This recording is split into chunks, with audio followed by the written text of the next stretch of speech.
Um, Senator Lidia Thorpe, thank you so much for taking the time to join me today. A very busy week again, I'm sure, for you.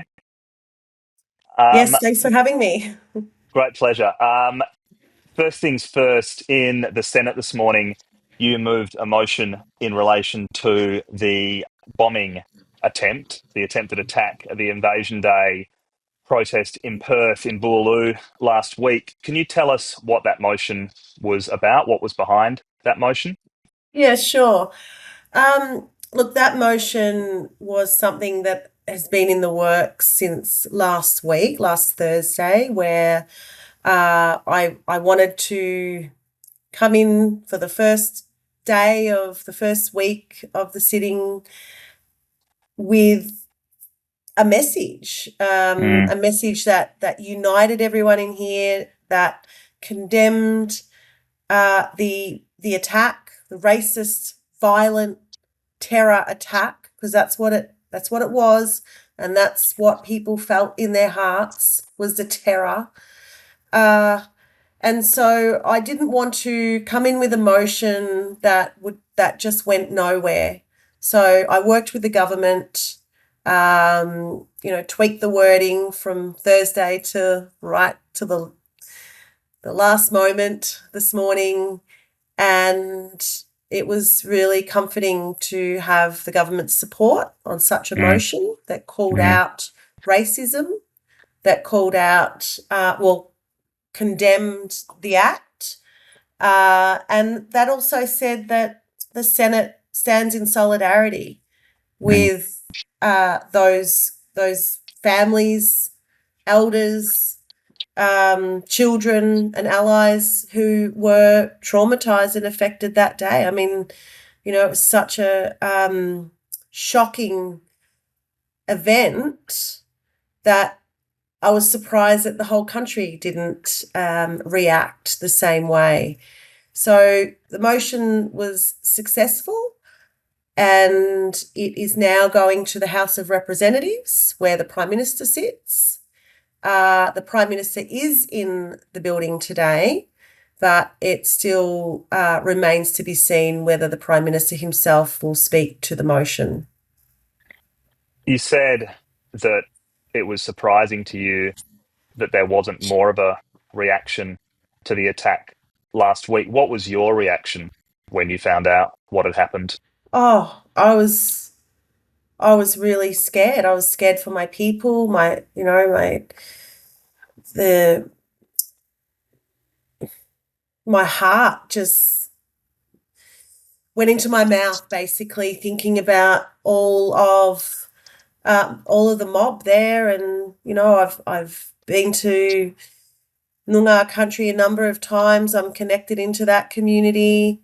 I've got a lot of extended family and people that I'm connected to, and to think, particularly activists, uh, and to know that they were all at risk at that time, and seeing our babies and our children in that vicinity and elders. Of course, you think about your own community and how that would be felt by your own mob.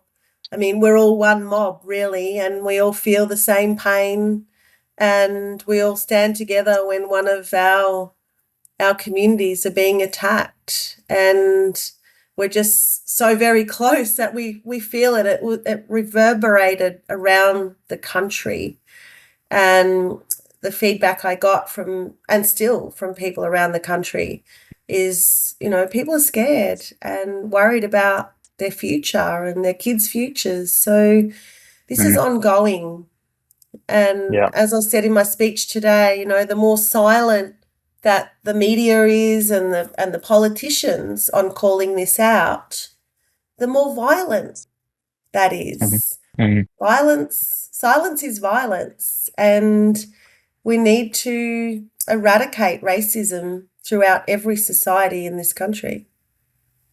You said that the attack reverberated around the country in certain communities, at least. It did seem, compared to other obvious recent terror attacks that have been quickly labelled terror attacks, that perhaps amongst certain groups, say national politicians, say maybe sort of the media class at a national level, there wasn't an immediate response or reaction that maybe you would expect to the idea of a bomb being thrown into a crowd of people gathered peacefully on a day like the 26th of January. Why do you think that, maybe compared to the obvious example, Bondi, in December, this hasn't seen the immediate response from politicians, from people, from the media right across the country? Well, I suppose firstly, when I say reverberated around the country, it was amongst my people.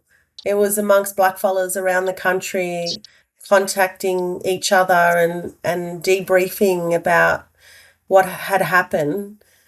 In terms of media, and we know that some of the big commercial, privately owned outlets, media outlets, are part of the problem in this country.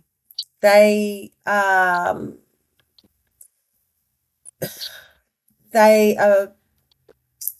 complicit in spreading racism that's causing so much harm in not only our community but many others, that whoever's not white, basically, there's a real racism problem that is systemic, and we see it in the media, we see it in the parliament with those certain politicians that continue to spread hate and racism about Aboriginal people.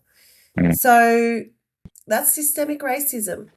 It's, if we want to get down to it, this country was founded on racism, and it's still stolen land. So those that refuse to report on such a atrocity and pick and choose what they're going to report on, it's systemic race. It's racist to not report, to not talk about what happened, is racist. And it's sending a message to the country that, black lives don't matter. Who cares? Throw a bomb in a bunch of black fellas, Who cares about that? Let's talk about this. Let's talk about the Australian Open or something else that is more important than our lives.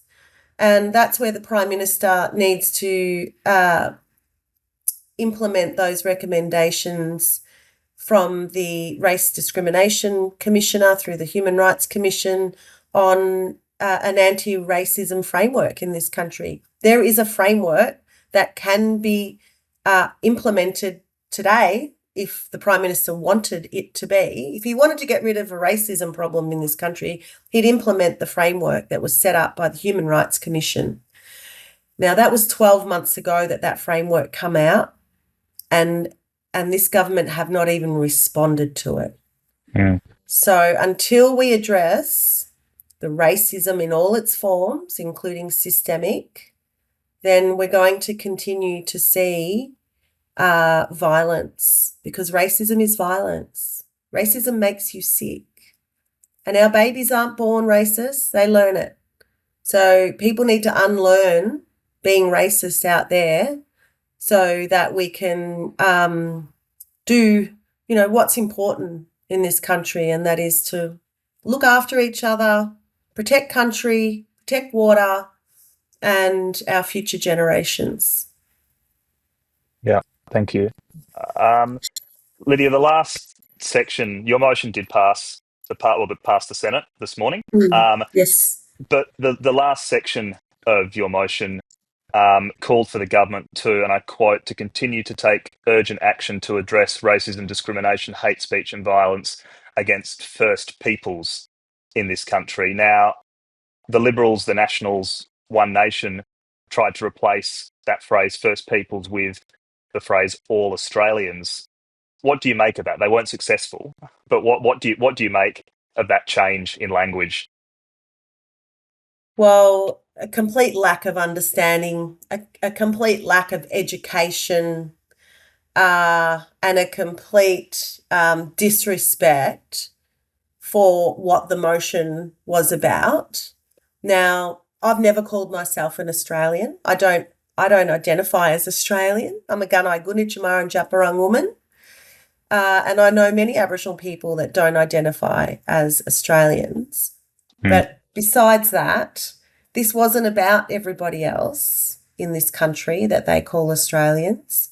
This was about a alleged terrorism attack thrown at Aboriginal people, a known congregation, gathering of Aboriginal people, which we've done for decades on the 26th of January.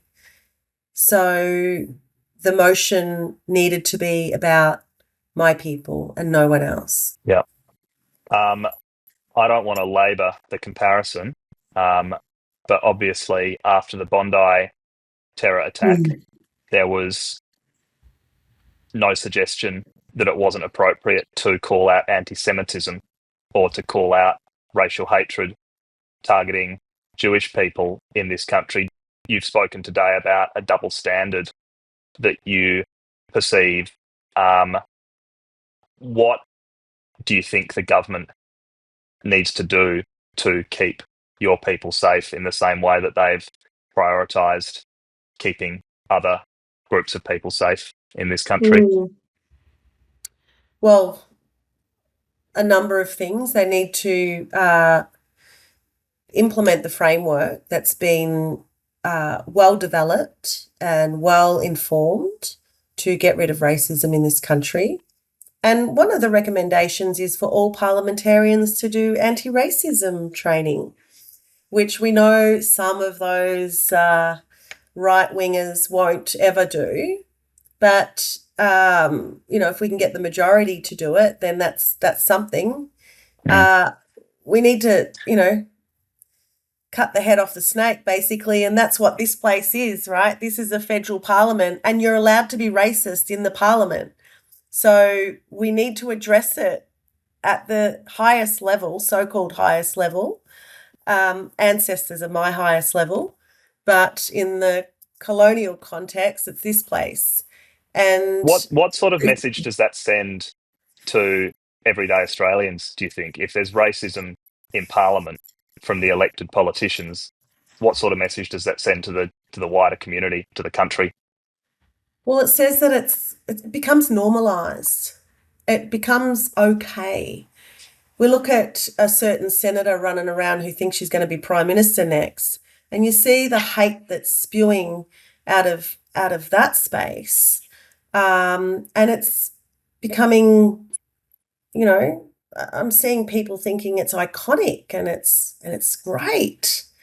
Well, it's not. It's becoming so normalised that people feel that it's okay to be racist. They feel that it's okay to have a go and make Aboriginal people and anyone else who's not white feel uncomfortable or feel intimidated. And that's not what this country is about. So we need to take leadership at the highest level in this place, starting with the Prime Minister. We need to implement the framework, and we need to look at the systemic racism that exists in everything that we do, including police investigations and police responses. We look at Camp Sovereignty and the response there. A bunch of neo-Nazis, angry white men, were able to walk through the city armed and dangerous and desecrated my flag and assaulted a number of our people. And it's not a hate crime, even though laws passed to say that those kinds of things are hate crimes. So that's systemic racism right there, where it's minimised when it comes to Aboriginal people, and it's swept under the carpet. So systemic racism needs to be addressed. And if we don't start now, we're already overdue to rid racism in this country. Then we're heading to a very dangerous place.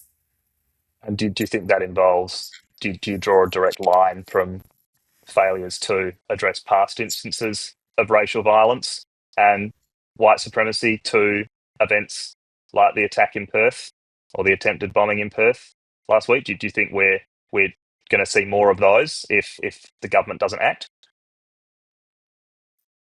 I think if you normalise violence, then you will see more of it. If it's cool to be racist, then you're going to see more of it. And I don't think that people understand the effects of racism and how violent it is, and the health impacts racism has on those that it's perpetrated against. And it's a health issue. It's a social issue. Like it's a holistic, it has impacts holistically in our lives. So yeah, there's no room for racism, and we've just got to stop this rise of hatred towards Black and brown people in this country. We are the oldest continuing living culture on the planet. Why are we so demonized on our own land? That's got to stop. And every politician in every parliament in this country needs to be on the front foot of this. And we need to, ensure that systemically it's eradicated from our lives.